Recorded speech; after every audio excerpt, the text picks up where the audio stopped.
NSE वर 2100हून जास्त तर BSE वर 5300हून जास्त स्टॉक लिस्टेड आहेत. त्यामुळे इन्व्हेस्टिंगसाठी स्टॉक निवडताना बऱ्याच इन्व्हेस्टरच्या नाकी नऊ येतात. तुम्हीही त्यापैकीच एक असाल, बरोबर? हे स्टॉक निवडण्याचं झंझट वाचावं म्हणून बरेच लोक म्युच्युअल फंडामध्ये गुंतवणूक करण्याचा पर्याय निवडतात. आता मार्केटमध्ये म्युच्युअल फंडांचे सुद्धा खूप सारे प्रकार आहेत. Equity mutual fund, date mutual fund, balance mutual fund, thematic fund, sectoral fund असे वेगवेगळे प्रकार त्याचे आहेत. आता या कॅटेगरी कशा पडतात, त्याचा अर्थ नक्की काय हे मी तुम्हाला या व्हिडिओमध्ये सांगणार आहे. त्यामुळे हा व्हिडिओ नक्की पाहायचा आहे. बाकी चॅनेलला आता अगदी लगेच जाऊन सबस्क्राईब करा, कारण यापेक्षा चांगली माहिती देणारं चॅनेल फारच क्वचित तुम्हाला सापडेल. केलं सबस्क्राईब? बाकी काही शंका असतील तर कमेंटमध्ये तुम्ही लगेच ते लिहित चला. आम्ही 100% सगळ्या प्रश्नांची उत्तरं देत असतो, हे तुम्हाला माहितीच आहे. चला तर मग आता सुरुवात करूया. म्युच्युअल फंड कोणत्या ॲसेट्समध्ये गुंतवणूक करतात यावरून त्यांचे 3 मुख्य प्रकार पडतात. Equity mutual fund, date mutual fund आणि हायब्रिड म्युच्युअल फंड. पहिला आहे इक्विटी म्युच्युअल फंड. हे असे म्युच्युअल फंड असतात जे डायरेक्ट स्टॉक मार्केटमध्ये गुंतवणूक करतात. यामध्ये सुद्धा त्यांचे वेगवेगळे प्रकार आहेत. ते म्हणजे large cap fund, mid cap fund, small cap fund, sector fund, diversified equity fund, dividend yield schemes, ELSS आणि थीमॅटिक फंड. तर एवढ्या सगळ्या कॅटेगरी ऐकून तुम्ही चक्रावून जाऊ नका. यातील एक कॅटेगरी मी तुम्हाला थोडक्यामध्ये एक्सप्लेन करत आहे. पहिल्या 3 कॅटेगरी समजण्यापूर्वी आपल्याला मार्केट कॅपिटलायझेशन म्हणजे काय असतं ते समजून घ्यायला लागेल. एखाद्या कंपनीच्या मार्केटमध्ये असलेल्या सगळ्या शेअर्सची मिळून जेवढी किंमत होईल त्याला त्या कंपनीचं मार्केट कॅपिटल असं म्हणतात. एक उदाहरण बघूया. टाटा मोटर्सचं मार्केटमध्ये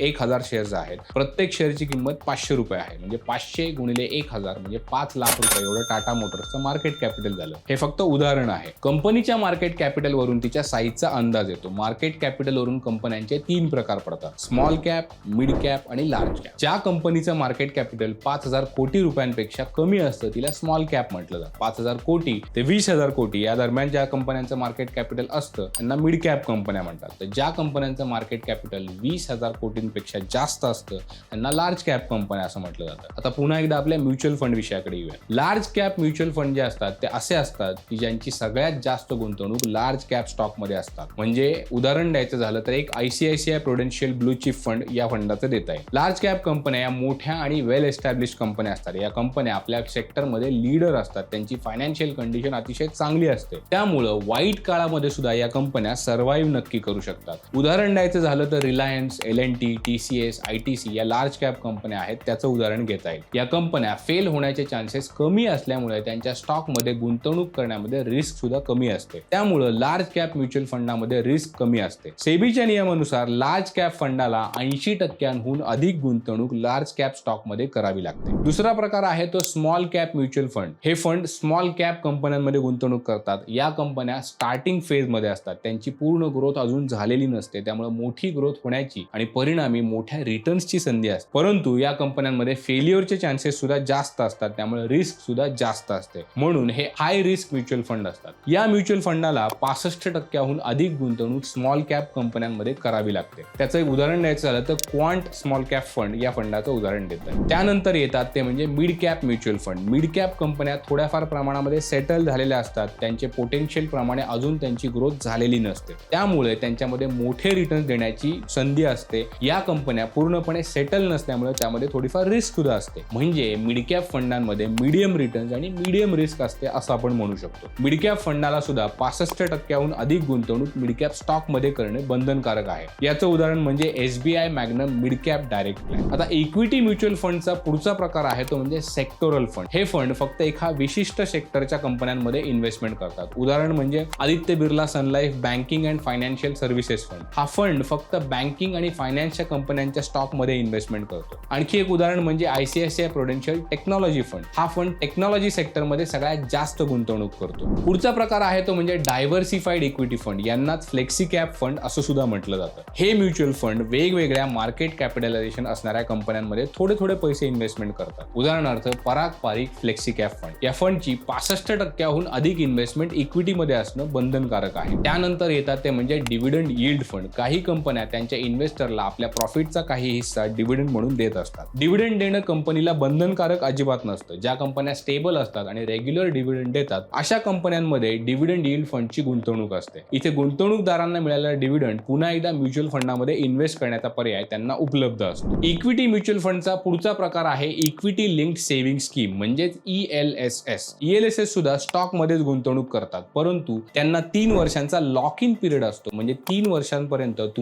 तुम्ही गुंतवलेले पैसे विड्रॉ करता येत नाहीत. या म्युच्युअल फंडचा सगळ्यात मोठा फायदा आहे तो म्हणजे टॅक्स मध्ये होणारी बचत. सेक्शन 80C नुसार ELSS मधील 1.5 लाखांपर्यंतच्या गुंतवणुकीवर कुठलाही टॅक्स लागत नाही. पुढचा प्रकार आहे म्हणजे थीमॅटिक फंड्स. हे funds rural India theme, e commerce theme यासारख्या वेगवेगळ्या थीम्स मध्ये इन्व्हेस्टमेंट करतात. उदाहरणार्थ HDFC हाऊसिंग ऑपॉर्च्युनिटीज फंड हा एक थीमॅटिक फंड आहे. या फंडाची थीम आहे हाऊसिंग, म्हणजे हाऊसिंगशी रिलेटेड असणाऱ्या सिमेंट, कन्स्ट्रक्शन, पेंट्स आणि मेटलच्या स्टॉक मध्ये हा फंड इन्व्हेस्टमेंट करत असतो. तर हे झाले इक्विटी म्युच्युअल फंडाचे प्रकार. आता आपण डेट फंड त्याचे प्रकार काय आहेत ते सुद्धा पाहणार आहोत. सरकार किंवा कंपन्या डेट इन्स्ट्रुमेंटचा वापर करून पब्लिक कडनं पैसे उधार घेतात, नंतर ते पैसे इन्व्हेस्टरला व्याजासहित परत करतात. सरकार किंवा कंपन्यांद्वारे वापरले जाणारे हे डेट इन्स्ट्रुमेंट म्हणजे bond, debenture, certificate of deposits इत्यादी असतात. जे फंड या इन्स्ट्रुमेंट मध्ये इन्व्हेस्टमेंट करतात त्यांना डेट फंड म्हटलं जातं. डेट फंडामध्ये इक्विटीपेक्षा रिस्क जी असते ती कमी असते, परंतु रिटर्न सुद्धा कमी असतात. डेट फंडामध्ये सुद्धा 4 प्रकार पडतात, ते आता आपण थोडक्यात बघूया. पहिला प्रकार आहे तो म्हणजे गिल्ड फंड. जे फंड फक्त गव्हर्नमेंट सिक्युरिटीज मध्ये इन्व्हेस्टमेंट करतात त्यांना गिल्ड फंड म्हणतात. गव्हर्नमेंट सिक्युरिटीज या सरकारने इश्यू केलेल्या असतात, त्यामुळे त्यामध्ये डिफॉल्ट रिस्क 0 असते. यामध्ये शॉर्ट टर्म आणि लॉंग टर्म असे दोन्ही ऑप्शन तुम्हाला उपलब्ध असतात. पुढचा प्रकार आहे तो म्हणजे जंक बॉन्ड स्कीम. जंक म्हणजे कचरा. जंक बॉन्ड हे असे बॉन्ड असतात ज्याची डिफॉल्ट रिस्क खूपच जास्त असते. या बॉन्ड मध्ये गुंतवणूक करणारे फंड म्हणजे जंक बॉन्ड स्कीम. पुढचा प्रकार आहे तो म्हणजे फिक्स मॅच्युरिटी प्लॅन. या प्लॅन मध्ये FD सारखाच मॅच्युरिटी पिरियड असतो. हा पिरियड आधीच ठरलेला असतो. सर्टिफिकेट ऑफ डिपॉझिट्स किंवा कमर्शियल पेपर्स, कॉर्पोरेट बॉन्ड्स यामध्ये हे फंड गुंतवणूक करतात. फिक्स मॅच्युरिटी प्लॅनचे रिटर्न्स बँक FD पेक्षा जास्त असतात.